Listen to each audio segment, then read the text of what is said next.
रामकृष्ण हरी.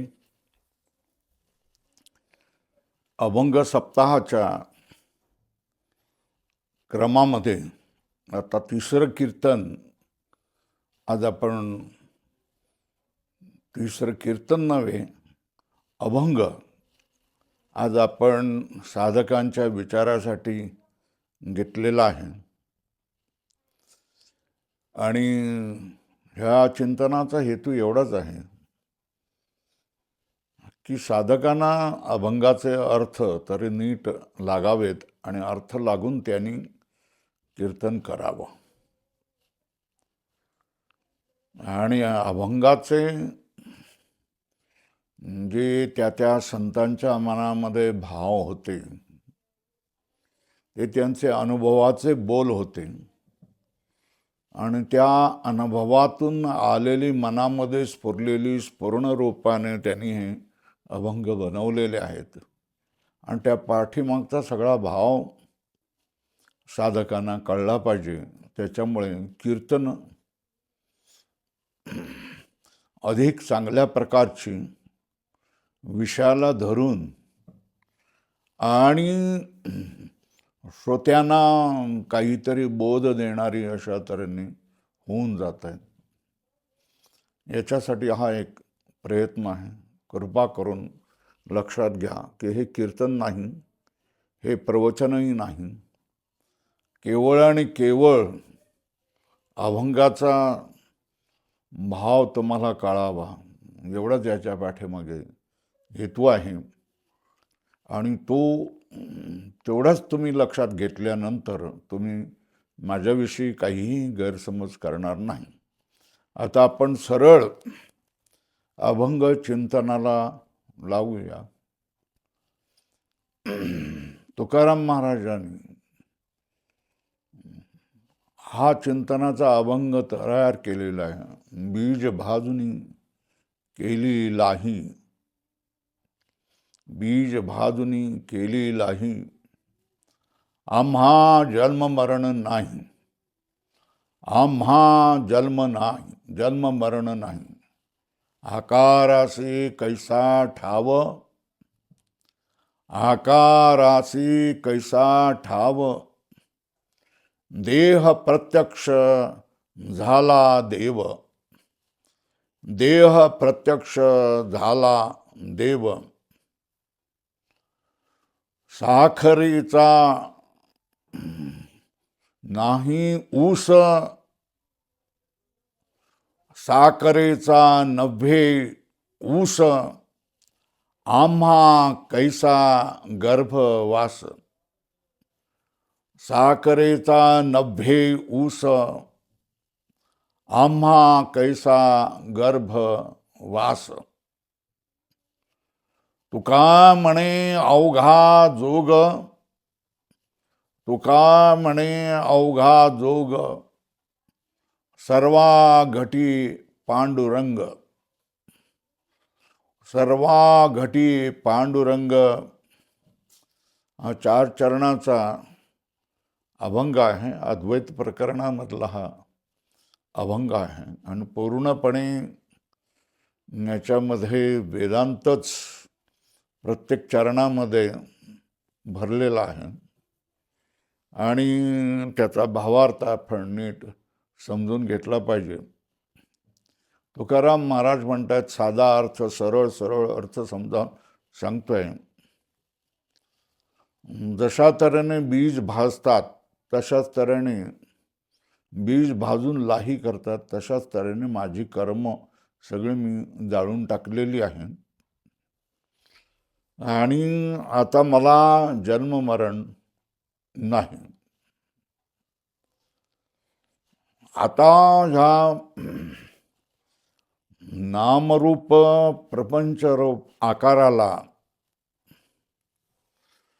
कुठलाही ठाव याचा अर्थ आहे आश्रय राहिलेला नाही, शिल्लक राहिलेला नाही. हे नामरूपात्मक जो हा प्रपंच आहे, हा ज्या आधारावर उभा राहिलेला आहे, हा आधार सुद्धा काय झालेला आहे, संपलेला आहे. आणि हा देह देखील देहाचा बाध होऊन हा देह देखील प्रत्यक्ष देवाच्या स्वरूपाला प्राप्त झालेला आहे. यावर एक शंका येऊ शकते की तुम्ही म्हणतायत की तुम्ही तुमचं जन्म मरण नाही म्हणून,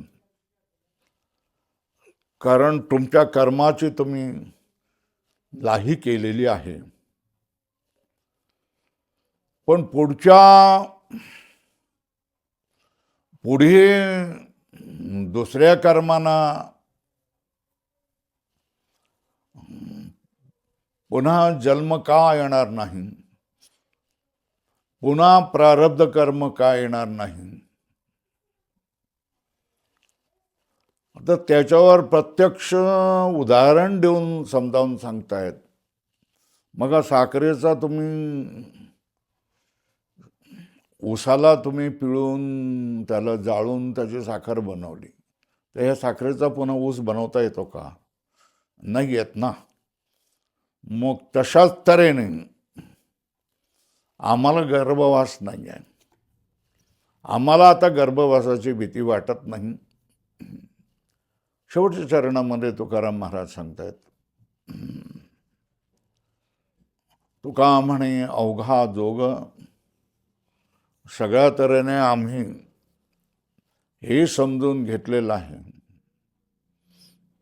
की सर्व घटी पांडुरंग. सर्व घटी सगळे घट म्हणजे ह्या ठिकाणी पिंड म्हणजे सगळ्या प्राण्यांची जी सगळ्या ठिकाणी शरीर आहेत, ह्या सगळ्या शरीरामध्ये पांडुरंगच भरलेला आहे, अशा तऱ्हेने आम्ही निश्चय केलेला. हा झाला अभंगाचा साधा सुधा सरळ अर्थ. हा सांगावा लागतो, तो सांगितलाय. आता आपण प्रत्यक्ष अभंगाच्या भूमिकेला सुरुवात करूया. तुकाराम महाराज भक्तीच्या तीव्र आणि वेगवान अनुष्ठानाने, दृढ अनुष्ठानाने भक्तीचं जे फळ, ही ज्ञानाची जी उच्चावस्था आहे, त्या उच्चावस्थेला पोहोचलेले आहेत. आणि या उच्चावस्थेच्या भूमिकेमधूनच मुमुक्षू साधकांसाठी आपल्या भक्ती साधनेचं फळ म्हणजे स्वरूप ज्ञान. हे स्वरूप ज्ञान आपणाला कसं मिळालं आहे, हे साधकांना समजावून सांगतायत. हे सांगण्याचं कारण हेच आहे की संतांचा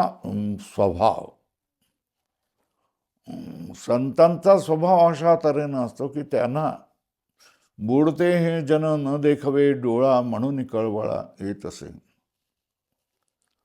सगळ्या जगामध्ये लोक भवसागरामध्ये गटांगळ्या काढतायत, दुःखाच्या सागरामध्ये बुडून हा करतायत आणि त्याची फळं भोगतायत. आणि हे संतांना पाहवत नाही. आणि म्हणून तुकाराम महाराज साधकांना समजावून सांगतायत की जन्म मृत्यू हा प्रत्येक शरीराला लागलेलाच आहे. जो जन्माला आलेला आहे तो मरणारच आहे.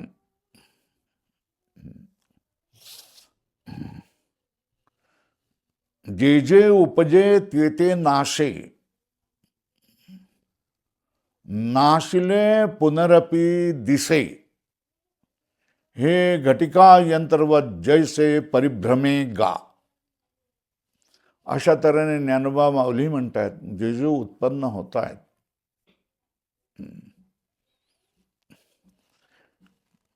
त्याचा नाश होतो, ते नष्ट होणारच आहे. आणि जे जे ज्याचा नाश झालेला आहे पुन्हा दिसूनच येतं. आणि ही गोष्ट घटिका यंत्र तऱ्हेची आहे. आणि हे जन्म मरण हे घटिका यंत्राच्या तराने परिभ्रमण करतच राहणार आहे आणि राहत असतं. ज्याचा जन्म झालेला आहे, जातस्य ध्रुव मृत्यूर ध्रुवम जन्म मृतस्यच, अशा तऱ्हेने श्रीकृष्ण भगवान अर्जुनाला समजावून सांगतायत की बाबा रे अर्जुना, जो जन्माला आलेला आहे त्याचा मृत्यू निश्चितच होणार आहे. आणि जो ज्याचा मृत्यू झालेला आहे त्याचा पुन्हा जन्म होणारच आहे. इथे ज्ञानोबाराय आणि भगवंत जे जन्म मरणाची आत्यंतिक अवश्य भाविता सांगतायत, आत्यंतिक नित्यता सांगतायत. जन्म मरण जन्म मरण जन्म मरण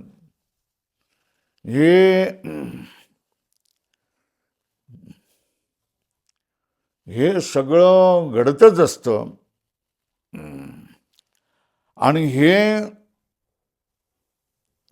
सतत चालू असतं. आणि हे भेदणारा ह्या जन्म मरणाच्या चक्राला थांबवणं, ह्या जन्म मरणाच्या चक्राचा भेद करणं, हेच मनुष्य योनीच्या जन्माचं सार्थक आहे किंवा उद्दिष्ट आहे. मनुष्य योनीच्या जन्मामध्ये येऊन खाणं पिणं भोग करणं ही गोष्ट योग्य दिसत नाही आहे. खाणं पिणं भोगणं, काही अपत्यांना जन्म देणं हे प्राण्यांच्या योनीमध्ये असतं. पण मनुष्याच्या योनीमध्ये देखील मनुष्याने प्राण्यासारखं वर्तन करणं म्हणजे खाणं पिणं झोपणं भोगणं, पोटासाठी काय काम करणं, एखादी स्त्री पाहून तिच्याशी लग्न करून अपत्य निर्माण करणं आणि संसारालाच पुढे चालवणं, हे गोष्ट ह्या मनुष्य जन्मामध्ये येऊन करतात. त्यांना पामर, त्यांना मूर्ख अशा तऱ्हेने म्हटलेलं आहे. पण तुकाराम महाराज, ज्ञानोबा माऊली, एकनाथ महाराज, नामदेव महाराज, आणखी इतरही संत परंपरेतल्या लोकांनी मनुष्य योनीमध्ये येऊन देवाचं भजन केलं, भक्ती केली आणि भक्तीचं फळ म्हणजे ज्ञान अवस्था प्राप्त करून हे जीव मुक्त झाले. हे तुकाराम महाराज आपल्याला सांगतायत. काय सांगतायत की हे जन्म मरणाच्या चक्राला तुम्ही घाबरू नका. ह्या जन्म मरणाच्या चक्राचा भेद तुम्हाला ह्या मनुष्य योनीमध्ये करणं शक्य आहे आणि ते तुम्ही करू शकतात. आणि हे मी केलेलं आहे आणि मी केलेलं आहे, तर ते तुम्हीही करू शकता.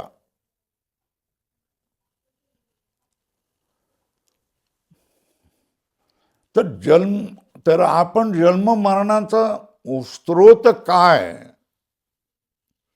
जन्म मरणाचं बूड काय आणि ह्या जन्म मरणाच्या बुडाला नष्ट कसं करायचं ह्याचा उपायच आपल्याला तुकाराम महाराज समजावून सांगतात. जन्म मरण हे पाप पुण्य रूप संस्काराने झालेले असतात. पाप पुण्य ही कर्माने निर्माण झालेली असतात. आणि कर्म ही अहंकार अभिमानाने झालेली असतात. आणि अभिमान हा अज्ञानाच्या आधारावर उभा असतो. आता तो काय जन्म मरण आणि त्याचा स्रोत, त्याचं कारण तुम्हाला समजलं की अज्ञान आहे. हे अज्ञान, ह्या अज्ञानावर तुम्ही आघात केला की या अज्ञानाला तुम्ही नष्ट केलं की मधली सगळी साखळी तुटून जाते आणि तुम्ही जन्ममरणापासून मुक्त होता. तुम्ही वीर होता, तुम्ही पुरुषार्थ होता, तुम्ही पराक्रमी होता. तुम्ही या जन्माचं सार्थक करता, तुम्ही हा जन्म सफल करत असता. अर्थात आपला निर्णय झाला की जन्म मरण जर टाळायचं असेल तर तुम्हाला या अज्ञानावरच आघात करावा लागेल. आणि हा अज्ञानावर आघात कसा करायचा आणि जन्म मरणाचं हे रहाटगाडगं आपल्या पाठीमागे शुक्लकाष्ठासारखं लागलेलं आहे. हा जो भवसागर म्हणजे अनंत जन्म मरणाचा सागर, ज्याचा अंत नाही, ज्याचा पार नाही, याला तुम्ही तुमच्या स्वप्रयत्नाने, भगवंताच्या कृपेने दूर करू शकतायत, हे समजावून सांगण्यासाठीच हा अभंग तुकाराम महाराजांनी आपल्या अनुभवातून निर्माण करून आपल्या समोर ठेवलेला आहे. त्याचा पहिला चरण आहे, बीज भाजुनी केली लाही आम्हा जन्म मरण नाही. आम्हा जन्म मरण नाही याचा अर्थ पहिल्याचा चरणाचा पहिल्या अर्धाचा तुम्हाला अर्थ समजला काय अर्थ की बीज भाजुनी केलेला आहे. याचा अर्थ स्पष्टच आहे. कुठल्याही ज्वारी, बाजरी, मका, गहू आणि भात ह्यांना तुम्ही खापरामध्ये भाजलात, वाळू घालून त्याच्यामध्ये भरला की ते दाणे फटफट फडतात आणि त्याच्या लाह्या बनतात. मक्याच्या लाह्या बनतात, ज्वारीच्या लाह्या बनतात, गव्हाच्याही लाह्या बनतात, भाताचे मोरमुरे बनतात. याला काय म्हणतात? लाही. म्हणजे खापरामध्ये भाजलं जाणं ही बीज जर आपण न भाजता जर जमिनीमध्ये पेरलं आणि त्याला पाणी घातलं की ताबडतोब त्याला कोंब येतात, नवी रोपं येतात. त्या नव्या रोपामधून नवे दाणे येतात आणि त्या नव्या दाण्यांना पुन्हा आपण काय बीज म्हणून वापरू शकतो. पुन्हा त्याच्यामधून नवे दाणे, पुन्हा बीज, पुन्हा नवे दाणे, ही परंपरा चालू राहते. पण कुठल्या तरी एखाद्या क्षणी तुम्ही ह्या बीजांना खापरामध्ये भाजलं की त्याची लाही बनते. लाही बनणं म्हणजे अंकुरण सामर्थ्याचा नाश होणं. म्हणजे ते बीज आता बीज म्हणून राहत नाही, ते पुन्हा रोप देण्याच्या सामर्थ्यवालं राहत नाही. ते कसं होतं? ते लाही बनतं. लाही बनणं याचाच अर्थ हा आहे की पुढे अंकुरणाचं सामर्थ्य समाप्त होणं. आपण बघा, अनंत जन्मामध्ये अनंत कर्म करत असतो आणि आपला एक जन्म झालेला नाही आहे, अनंत कोटी जन्म झालेला आहे. आणि जशा तऱ्हेने आपण एखाद्या ठिकाणी रेतीचा किंवा धान्याचा ढीग करतो, तर एक टोपली आणून तिथे टाकली, मग त्याच्यावर दुसरी टोपली, मग तिसरी, चौथी, 10, 50, 60, 100, 200, 300 टोपल्या करून एक काय रेतीचा किंवा धान्याचा ढीग बनत जातो. बरोबर आहे. तशाच तऱ्हेने जे अनंत कोटी जन्मामध्ये आपण कर्म करत असतो, त्याचाही काय ढीग बनलेला असतो. पाप पुण्याची कर्म तर ती संपलेली असतात, पण त्याचे जे संस्कार आहेत हे सूक्ष्म शरीरावर अंतःकरणामध्ये झालेले असतात आणि ते सूक्ष्म शरीरामध्ये ढीग बनून राहिलेले असतात. याला संचित कर्म असं म्हणतात. कर्म त्याच्यासाठी म्हणतात कारण कर्माचे हे वास्तविक संस्कार आहेत. कर्म केव्हाच संपलेली आहे, पण कर्म आणि संस्कार यांना एक मानून त्याला कर्म म्हटलेलं आहे. ही संचित कर्म आहे असं म्हटलं. आपल्या कोठाऱ्यामध्ये तांदूळ असतात, डाळ असते, मीठ असतं. हे सगळं आपण तिथे ठेवलेल्या पोत्यामधून आपल्याला हवं तेवढं उचलून घेतो, ते सगळं एकत्र घेतो आणि ते पकवतो आणि ते पक्व झाल्यानंतर ते आपण भक्षण करतो, म्हणजे त्याचा भोग होतो. जोपर्यंत ते त्या ठिकाणी पोत्यामध्ये असतात तर ते खाण्याच्या लायकीचे नसतात, भोगण्याच्या लायकीचे नसतात. तेव्हा जशा तऱ्हेने आपण दह्याचं मंथन केलं की हळूहळू तुम्ही पाहता की त्या ठिकाणी लोणी एकत्र यायला लागतं. मग त्या संपूर्ण लोण्याचा आपण असं करून गोळा करतो आणि बाजूला ठेवून देतो.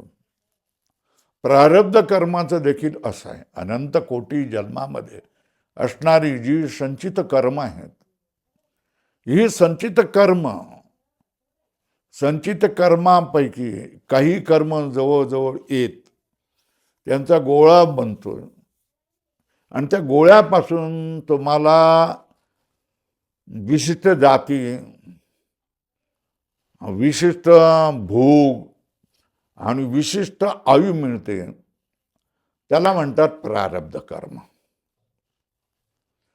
हे दुसरं कर्म आहे प्रारब्ध कर्म. आणि प्रारब्ध कर्म संचित कर्मामधूनच जाती, आयु आणि भोग, तुम्हाला मिळणारं आयुष्य, तुम्हाला मिळणारं विशिष्ट भोग, तुम्हाला मिळणारी विशिष्ट जाती, ह्या देणारं जे कर्म म्हणजे कर्मसंस्कार आहेत त्यांना प्रारब्ध म्हटलेलं आहे. आणि एकदा काय प्रारब्ध कर्म तुमच्या जन्माला सुरू झालं, भोग द्यायला सुरू झालं की त्याचा शेवटला भोग होईपर्यंत, अंतिम भोग होईपर्यंत भोगच देत राहणार. त्याला नष्ट करणं कुणाच्याही हातामध्ये नसतं. कारण जशा तऱ्हेने तुम्ही बाण सोडलायत, धनुष्यावर बाण ठेवून बाण तुम्ही सोडलायत, तो एकदा बाण सोडायच्या पूर्वी तुम्ही विचार करू शकता समोर गाय आहे की नाही. पण एकदा बाण तुम्ही सोडलात आणि समोर जर गाय दिसली तर तो बाण गायीला लागल्याशिवाय राहणारच नाही आणि गोहत्येचा पाक तुम्हाला लागल्याशिवाय राहणार नाही. बाण एकदा सोडल्यानंतर त्याचा वेग तुमच्या हातामध्ये नसतो. त्याला फक्त एवढंच माहिती असतं की लक्ष्याला जाऊन भिडायचं आणि लक्ष्यामध्ये जाऊन धडकून बसायचं. तशाच तऱ्हेने प्रारब्ध एकदा सुरू झालं म्हणजे प्रारब्धाला एकदा गती मिळाली म्हणजे चावी दिली तुम्ही की एखादं खेळणं चालत जातं आणि चावी संपली का उभं राहतं. तशाच तऱ्हेने हे प्रारब्ध कर्म हे चावी दिलेली कर्मे आहेत. त्यांची ती चावी संपली ज्यांचा भोग समाप्त झाला की ती थांबतात. तुमचं मरण होतं, तुमचा या जन्मामधला जाती आयु भोग संपतो आणि तुम्ही नव्या योनीमध्ये प्रवेश करून नवी जाती आयु भोग सुरू करायला लागतात. आता ह्याच्यापैकी संचित कर्म म्हणजे ज्ञान झाल्यानंतर भविष्य काळामध्ये ज्ञान झाल्यानंतर तुम्ही जी काही कर्म करणार असतात त्यांना क्रियमाण कर्म म्हटलं जातं. आणि ही क्रियमाण कर्म ही ज्ञान झाल्यामुळे तुमच्या हातून झालेलीच नसतात आणि लोकांना झालेली असली तर त्याची चांगली जी फळं आहे ती सेवा करणाऱ्यांना पुण्याचा लाभ होतो आणि जे ज्ञानी माणसाचा द्वेष करतात त्यांना पापाचा प्रसाद मिळून जातो आणि ही क्रियमाण कर्म ही संपून जातात. आता ह्याच्यामध्ये सगळी जी अनंत कोटी जन्मामध्ये आपण केलेली कर्म आहेत हे 3 राशीमध्ये आहेत, हे आपण लक्षामध्ये घ्या. ह्या 3 कर्मापैकी पहिलं कर्म आहे हे संचित कर्म आहे. हे संचित कर्म म्हणजे कोठारासारखं असतं. कोठारामध्ये सगळ्या वस्तू एकावर एक थप्प्या घालून पडलेल्या असतात, तशा तऱ्हेचं असतं. त्याला संचित कर्म म्हणतात. या संचित कर्मामधून काही कर्म एकत्र येऊन विशिष्ट जाती आयु आणि भोग देण्यासाठी उन्मुख होतात, तेव्हा त्या प्रारब्ध कर्म म्हणतात. प्रारब्ध कर्म हे भोगूनच संपवावं लागतं, त्याला न भोगता संपवता येणं शक्य नाही. ईश्वर देखील प्रारब्ध कर्माविषयी काही करू शकत नाही, आपणाला ते भोगूनच संपवावं लागतं. आणि क्रियमाण कर्म हे ज्ञानाच्या उत्तर काळामध्ये असल्यामुळे त्याचा काही परिणाम ज्ञानी माणसावर होत नाही. आता प्रश्न राहिला की हे संचित कर्म होतच राहणार आहे. दर जन्मामध्ये तुम्ही नवीन योनीमध्ये नवीन कर्म करत राहणार, त्याचे पाप पुण्य होत राहणार, त्याची साठत राहणार, त्याच्यातून पुन्हा प्रारब्ध निर्माण होणार, त्या प्रारब्धामधून विशिष्ट जाती आयु भोग मिळणार, जन्म मिळणार, मरण मिळणार. ते प्रारब्ध संपलं की पुन्हा नवीन त्या संचितामधून नवीन कर्म एकत्र होणार, त्याच्यामधून पुन्हा नवीन जाती आयु भोग योनी मिळून तुम्ही ती भोगणार. असं हे यालाच भवसागर म्हटलेलं आहे. काय म्हटलेलं आहे? यालाच भवसागर म्हटलेलं आहे. आणि ही कर्म आणि हा भवसागर हा अखंड चालतच राहतो आणि अज्ञानी माणसाला वाटत असतं की याचा नाश करणं शक्य नाही आहे. तेव्हा ज्ञानी अज्ञानी माणसाला धरूनच श्रीकृष्ण भगवंत म्हणतात, जातस्य ध्रुवो मृत्युर्ध्रुवम जन्म मृतस्य च. पण ज्यावेळेला तुम्हाला ज्ञान होतं, काय ज्ञान होतं? ज्ञानाचा आकार कुठला, ज्ञानाचं स्वरूप काय, की मी देह नाही, तर मग मी आत्मा आहे. आणि हा जो मी आत्मा आहे तो मी ब्रह्मस्वरूप आहे. म्हणजे शेवटी उरतं ते कोण? ब्रह्मच उरतं. आणि हा जो नामरूपात्मक जो संसार आहे, हा नामरूप संसार खरा दिसत असला तरी तो मायेवर उभा राहिलेला आहे आणि माया ब्रह्माच्या स्वरूपावर उभी असते. एकदा तुम्ही मायेला खोटं पाडलं की संसार मिथ्या ठरून होतो, संसाराचा बाध होऊन जातो. संसार तुम्हाला दिसत असला तरी तुम्ही त्याला बुजगावण्यासारखं तुम्ही त्याला खोटंच मानता. दिसतंय पण खोटं आहे, दिसतंय पण खोटं आहे असं तुम्ही म्हणतात. यालाच म्हणतात बात करणं. संपूर्ण संसार देखील काय ब्रह्मरूपच होऊन जातो. देह हा पाप पुण्यामधून आलेला आहे. आणि पाप पुण्य हे अज्ञानामधून आलेलं आहे. आणि हे अज्ञान तुम्ही जाळलत.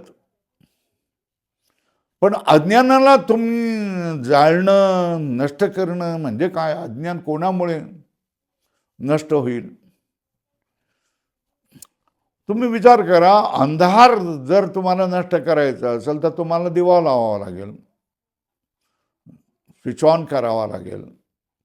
दिवा लागला की अंधार नष्ट होतो. अंधार जाळायचा असेल, अंधाराला नष्ट करायचं असेल तर तुम्हाला दिवाच लावावा लागतो. तशा तऱ्हेने हे अज्ञान ज्याच्यावर हा अहंकारावर कर्मावर पाप पुण्य आणि पाप पुण्यामधून देह उभा राहिलेला आहे. त्या अज्ञानावरच तुम्हाला, त्या अज्ञान रूप मर्मावरच तुम्हाला आघात करावा लागतोय. ज्याला शत्रूचा पराभव करायचा असेल त्याला शत्रूचं वर्म काय हे माहीत असलं पाहिजे. आणि या संबंध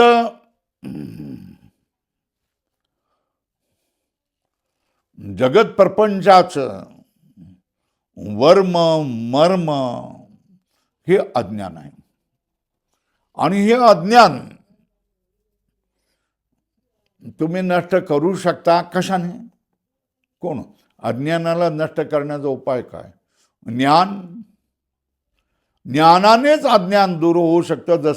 जसा प्रकाशाने अंधार दूर होऊ शकतो तशा तऱ्हेने ज्ञानानेच अज्ञान दूर होऊ शकतं. तर ज्ञानाचा आकार काय? ज्ञानाचा आकार पाहून संपूर्ण मी देह नाही, हा संपूर्ण संसार हा ब्रह्मस्वरूप आहे. मी स्वतः आत्मस्वरूप आहे आणि मी आत्मस्वरूप आहे, हा ब्रह्मस्वरूप आहे. जगामध्ये तीनच गोष्टी आहेत: परमात्म तत्व, जीव आणि दिसणारा हा जो प्रपंच. ज्ञान झाल्यानंतर प्रपंच मिथ्या ठरतो आणि प्रपंचावर आधारलेल्या सगळ्या गोष्टी या ब्रह्मस्वरूप बनून जातात आणि जीव हा ब्रह्मस्वरूपच होतो. तेव्हा जी मनुष्याची आपल्याला जीवन मरणापासून सुटायचं असेल, भवसागराच्या तडाख्यामधून राटगाडग्यामधून सुटायचं असेल तर निश्चित करावं लागतं.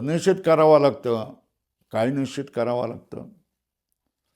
ह्या ज्या संचित कर्मापासून प्रारब्ध निर्माण होतो आणि प्रारब्धातून जन्म मरण होतो, त्या संचित कर्मालाच आपल्याला काय करावं? ठोकावं लागतं, नष्ट करावं लागतं. पण संचित कर्म नष्ट होऊ शकतात का? संचित कर्माचा नष्ट करण्याचा उपाय तरी काय? संचित कर्माचा नष्ट करण्याचा उपाय हा ज्ञानाचा आहे.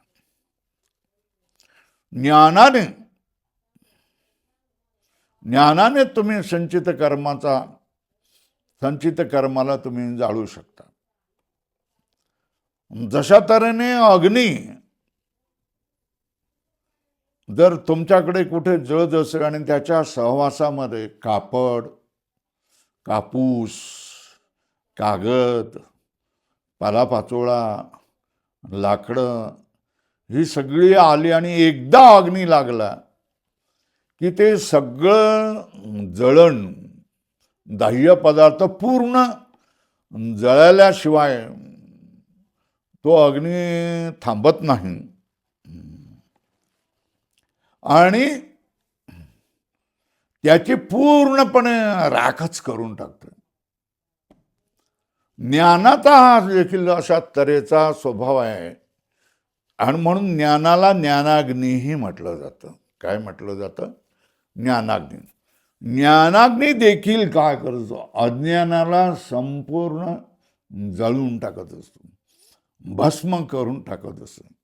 याच्यासाठी भगवंताने एक श्लोक भगवद्गीतेत म्हटलेला आहे, यथै धांसी संविदोग्निर भस्मसात कुरुतेर्जुन ज्ञानाग्नि सर्व कर्माणि भस्मसात कुरुते तथा.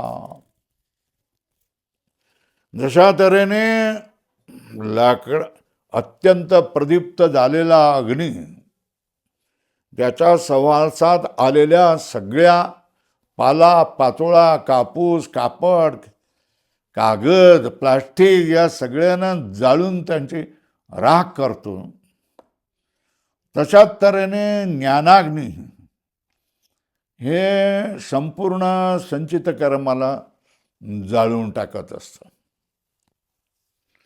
म्हणजे अनंत कोटी जन्मामधून ज्या संचित कर्माच्या एकावर एक थप्प्या लागलेल्या आहेत, ह्या सगळ्या थप्प्या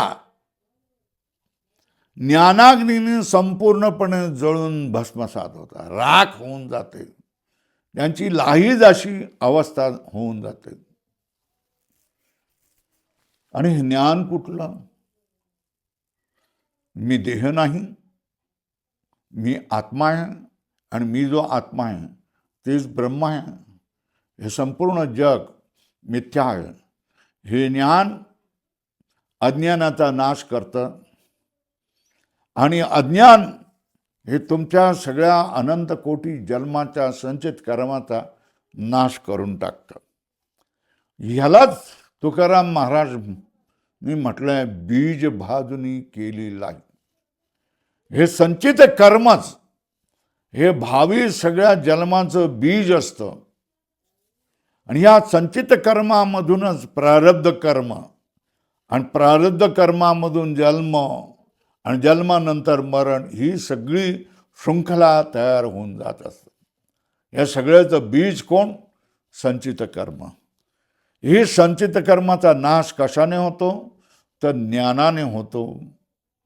आता याच्यावर तुकाराम महाराजांनी म्हटलेलं आहे, बीज भाजुनी केली लाई.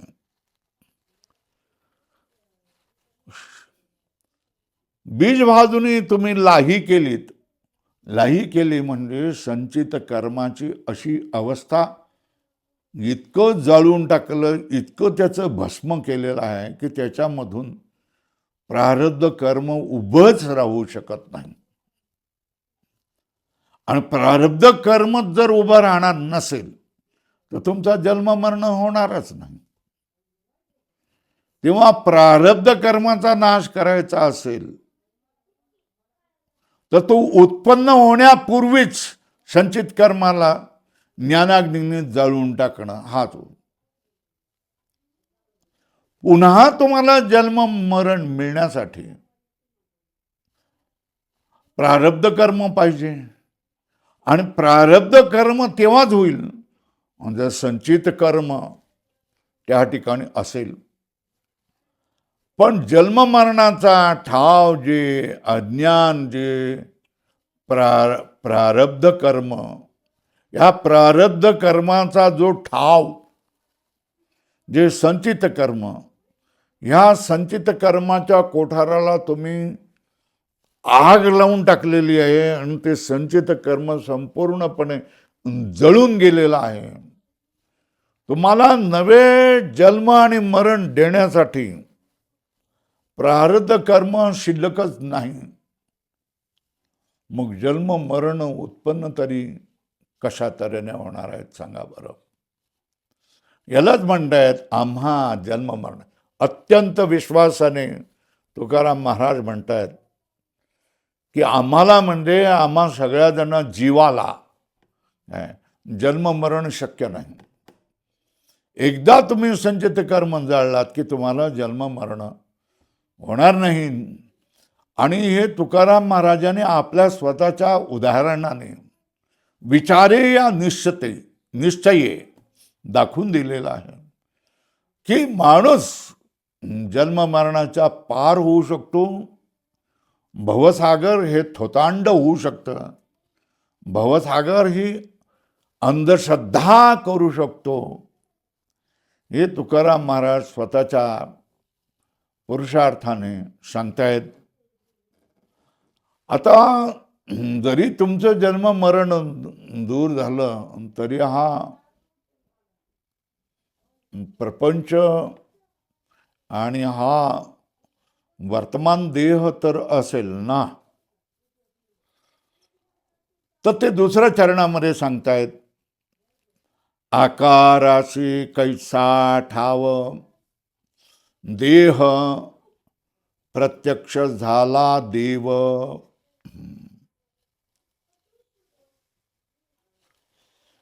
तुकाराम महाराज सांगताय, आता माझ्या समोर हा जो प्रपंच जगत व्यापक अशा तऱ्हेचा हा प्रपंच दिसत असतो. हा प्रपंच जरी मला दिसत असला आणि अजूनपर्यंत अज्ञानाच्या काळामध्ये मी त्याला खरा मानत असला तरी आता मला ज्ञानामधून, भगवंताच्या कृपेने झालेल्या ज्ञानामधून मला अशा तऱ्हेचा अनुभव आलेला आहे. ह्या प्रपंचाचं जे कारण म्हणजे माया आहे, ह्या मायेला आम्ही खोटं ठरवलेलं आहे आणि एकमेव अद्वितीय ब्रह्म यालाच आम्ही अवशेष मानलेलं आहे, शेष मानलेला आहे, बचवलेला आहे. उरला तो एक अवघा हरी. जो शेवटी उरला तो कोण? एक हरी. अशा तऱ्हेने तुकाराम महाराज म्हणतात. तेव्हा संपूर्ण प्रपंच ऐसा ज्याचा अनुभव विश्वदेव सत्यत्वे, अशा तऱ्हेने तुकाराम महाराज म्हणतात, पूर्ण संसार देखील काय ब्रह्मस्वरूपच राहिलेला आहे. प्रपंचामध्ये अस्थि, भाती, प्रिय या 3 गोष्टी होत्या आणि नामरूप हे प्रपंचाचं होतं. प्रपंच मिथ्या झाल्याबरोबर नाम आणि रूप देखील संपून जातं आणि हा संपूर्ण प्रपंचाचा आधारच नष्ट झाल्यामुळे, मायाच संपल्यामुळे संपूर्ण प्रपंच देखील ब्रह्मरूप होऊन जाते. आकाराशी कैसा ठाव. ठाव म्हणजे आश्रय. आकाराला आता कुठलाही आश्रय राहिलेला नाही आहे. हा जो नामरूप आकार रूप प्रपंच आहे, हा संपूर्ण प्रपंच देखील काय झालेला आहे? ब्रह्मरूप झालेला आहे. आणि दुसरेही सांगतायत, हा दिसणारा देह तुम्ही, हा देह कोणामुळे निर्माण झालेला आहे? पाप पुण्याने. पाप पुण्य कशामुळे झालेले आहेत? कर्माने. आणि कर्म कशामधून झालेलं आहे? तर अज्ञानामुळे. आता या अज्ञानाला तुम्ही नष्ट केलं. एकमेव ब्रह्म आहे, आत्माच ब्रह्म आहे आणि माया खोटी आहे, हे ज्ञान तुम्ही प्राप्त केलं आणि या अज्ञानावर तुम्ही घाव केलात. तर या अज्ञानाला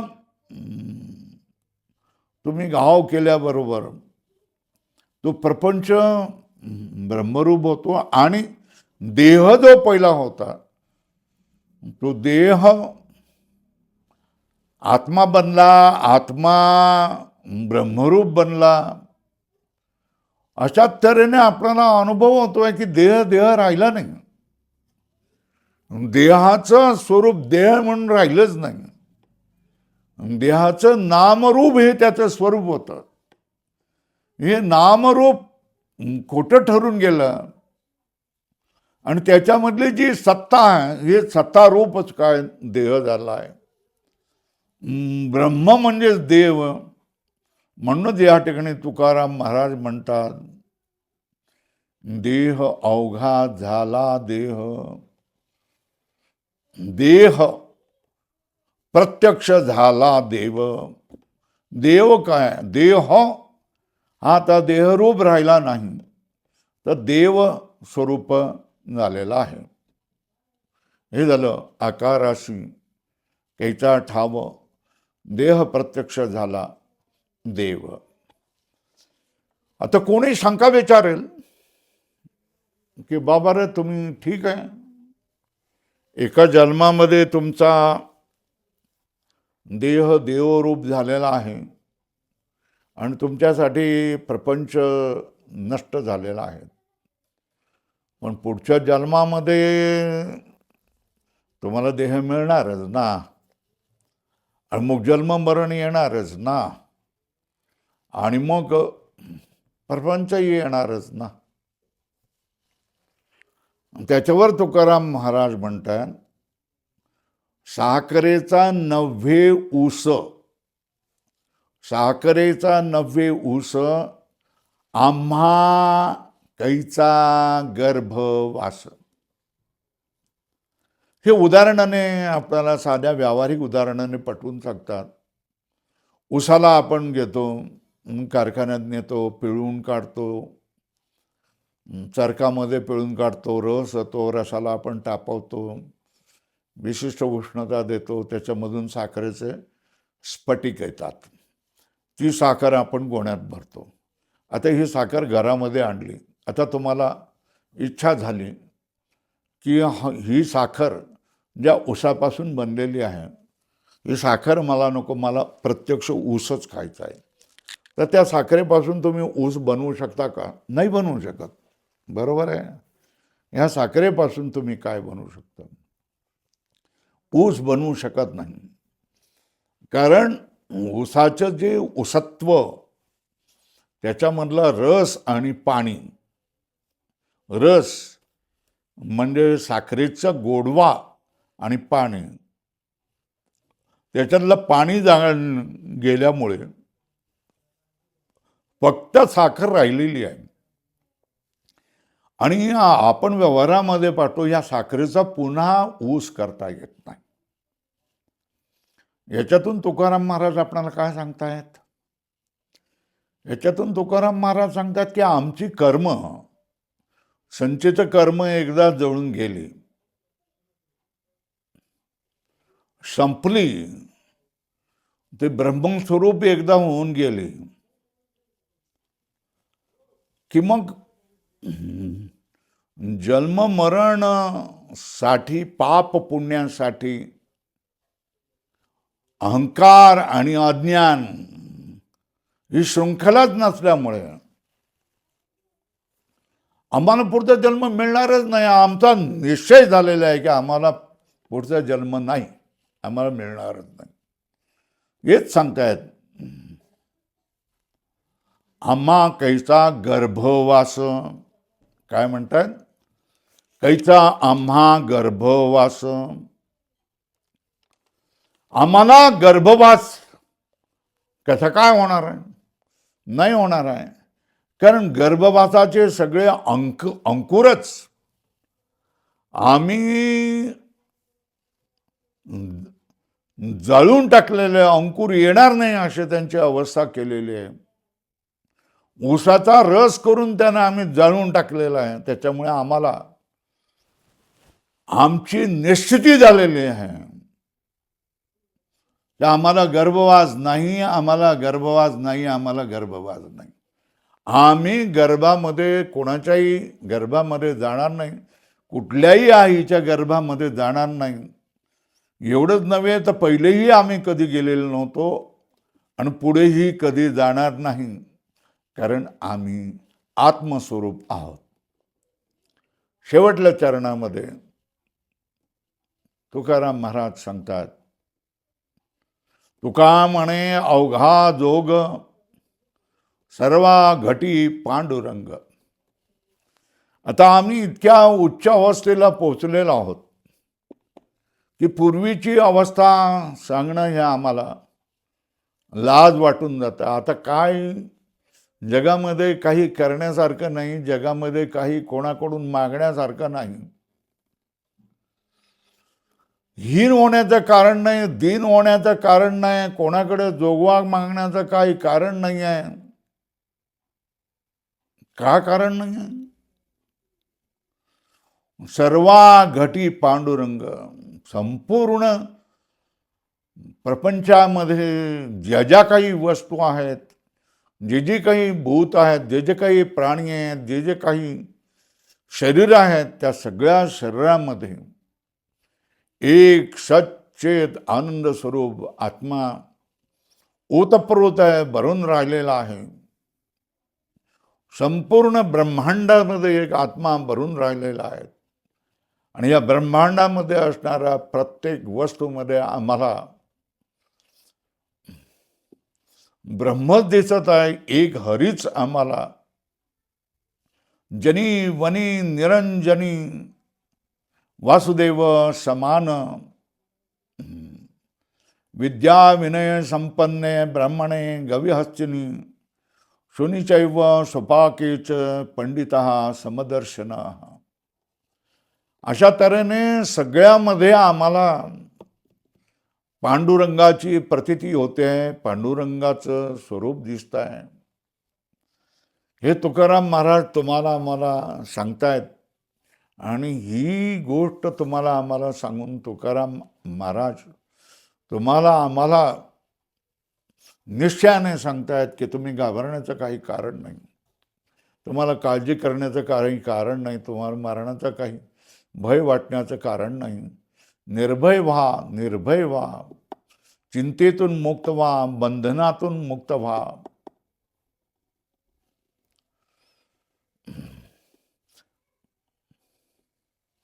संत समागमी धरुनी आवडी करावी तातडी परमार्थाची.